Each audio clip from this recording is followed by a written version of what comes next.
Au milieu des années 80, le RPG en était encore à ses balbutiements. Si les premiers jeux du genre avaient mis l'accent sur les combats et l'exploration des donjons, le scénario et la notion de roleplay n'avaient jamais été au centre de l'attention des développeurs.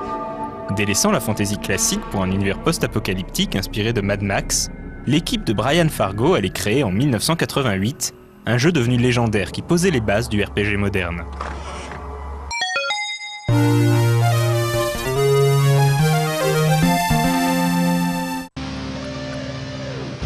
Wasteland est né de la collaboration entre les développeurs d'Interplay et l'éditeur Electronic Arts, avec la volonté de faire évoluer de manière nette le genre role-playing game.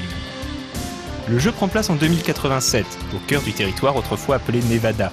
Cristallisant les angoisses de la guerre froide, la Troisième Guerre mondiale s'est achevée dans une symphonie de champignons nucléaires. La population mondiale, réduite à peau de chagrin, tente de survivre dans ces terres irradiées, et quelques communautés sont la proie des sauvages, pillards et mutants de tout poil.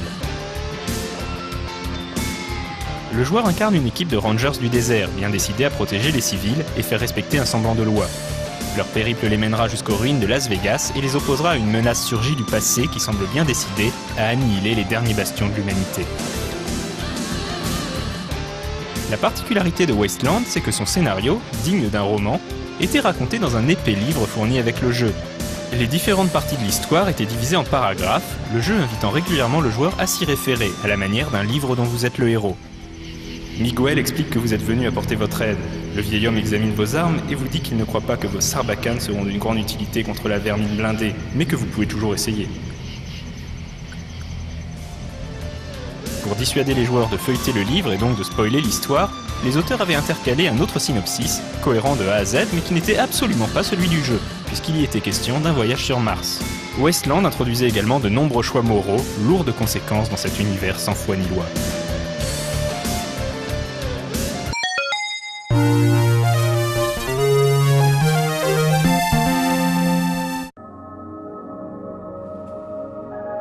Après le divorce d'Interplay et Electronic Arts, ce dernier, qui restait propriétaire de la marque Wasteland, décida de produire sa propre suite à ce titre à succès.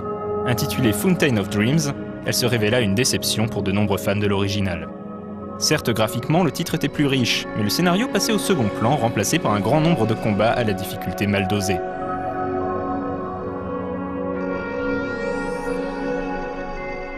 Fountain of Dreams voit l'action se déplacer en Floride, devenue une sinistre île-jungle radioactive. Le joueur et son équipe de mercenaires ont contracté un étrange mal qui les transforme petit à petit en mutants. Seule chance d'échapper à ce destin peu enviable, la légendaire fontaine de jouvence qu'on dit dissimulée au fin fond des marais. Évidemment, le joueur n'est pas le seul à rechercher la source miraculeuse et se heurte vite à d'autres factions belliqueuses.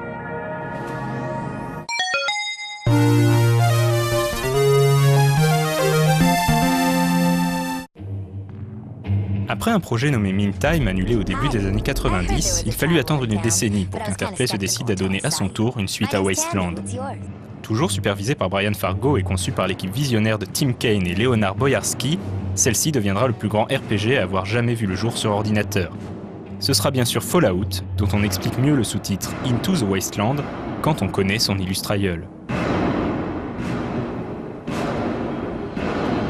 A l'origine, Fallout devait utiliser le système du jeu de rôle-papier GURPS, Generic Universal Role Playing System, créé par Steve Jackson.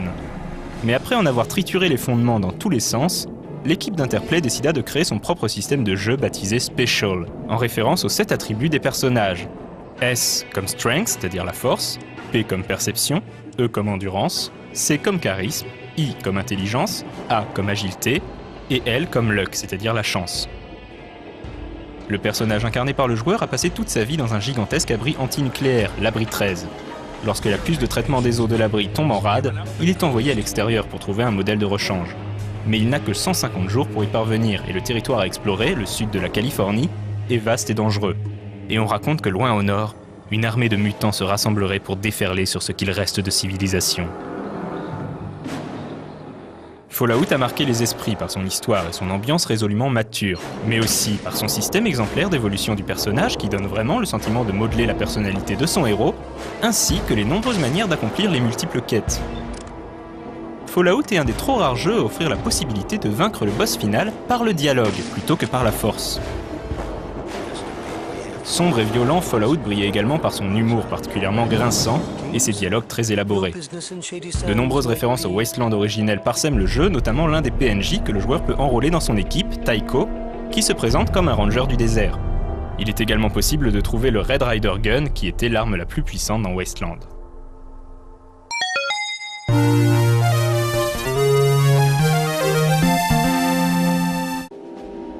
Graphiquement identique au premier Fallout, l'épisode 2 proposait une aventure encore plus épique dans un monde encore plus vaste. Se déroulant 80 ans après la quête de l'habitant de l'abri, Fallout 2 envoie le joueur sur la piste d'un artefact légendaire appelé Jardin d'Éden en kit, seul capable de sauver son village de la famine et la maladie.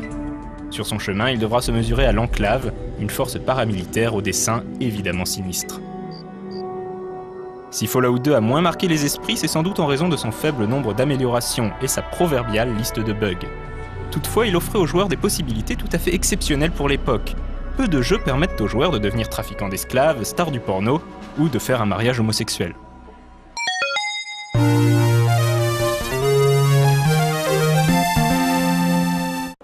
Déclinaison tactique comme son nom l'indique de l'univers Fallout, Fallout Tactics place le joueur aux commandes d'un groupe de recrues de la confrérie de l'Acier, cette organisation qui, telle les Rangers de Wasteland, cherche à ramener un peu d'ordre dans les terres brûlées. Le rapprochement avec Wasteland ne s'arrête d'ailleurs pas là puisque le scénario du jeu se révèle très proche, pour ne pas dire calqué sur celui du vénérable ancêtre. Très bien réalisé et riche en possibilités stratégiques, Tactics a pourtant été boudé par les joueurs. La raison était simple, ce n'était pas Fallout 3. Lequel était en développement sous le nom de code Van Buren lorsqu'Interplay, agonisant, fut forcé de l'abandonner et de céder la licence à Bethesda Softworks, auteur de la série The Elder Scrolls.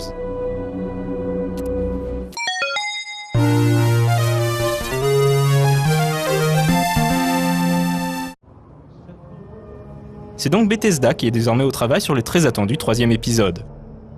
Brian Fargo, de son côté, a fondé son nouveau studio, Inxile Entertainment, et a racheté à Electronic Arts la licence Wasteland pour produire sa propre séquelle. Les joueurs vont donc enfin pouvoir ressortir leur compteur GGR du placard.